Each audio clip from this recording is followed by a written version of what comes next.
1 minute. Mr. Speaker, I'm calling on House Republicans to denounce the hateful rhetoric coming from the leader of their party. Week after week, House Republicans, my colleagues, publicly announce their endorsement of Donald Trump. They aren't just endorsing the candidate, but also the hateful and discriminatory agenda set by their party's presidential nominee.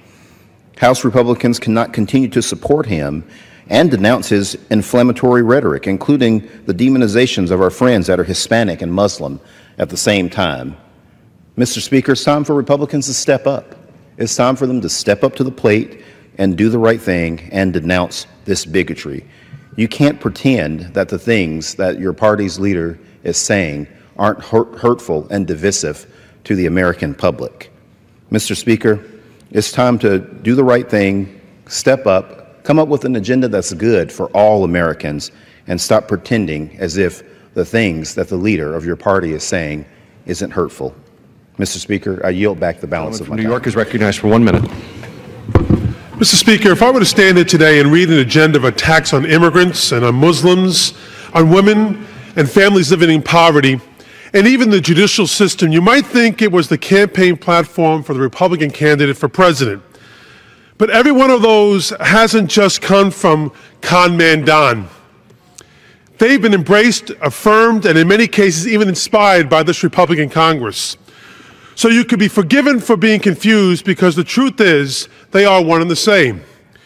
We're used to this hateful rhetoric coming from the other side of the aisle. Sometimes it's masked in legislation, sometimes not so much. But when the leader of their party, their standard bearer, con man Don, makes racist and discriminatory remarks as easily as if he were reciting the alphabet, it begs the question, what do Republicans stand for? You only have to look at all they have in common with con man Don. A candidate they have even admitted has made racist statements. It's clear they stand with con man Don, but it's also clear who they don't stand with, and that's the American people. And I yield back the balance of my time. Gentleman's time has expired. Without objection, the gentlewoman from Illinois is recognized for 1 minute. Thank you, Mr. Speaker. This week, we've seen a very clear difference between our two parties. I would remind my colleagues that this is the year 2016. It's not 1916, it's not 1816. We as a nation have come so far. But there was a time when I, as a woman, would not have been allowed to vote, let alone speak on the floor of this chamber. There was a time when our friends in the Congressional Black Caucus or our friends in the Congressional Hispanic Caucus also would not have been welcomed right here. But you know what? We are better than that. We know that the diversity of our nation makes us greater. So whenever racism rears its ugly head, all of us, Democrats and Republicans, have an obligation to reject it.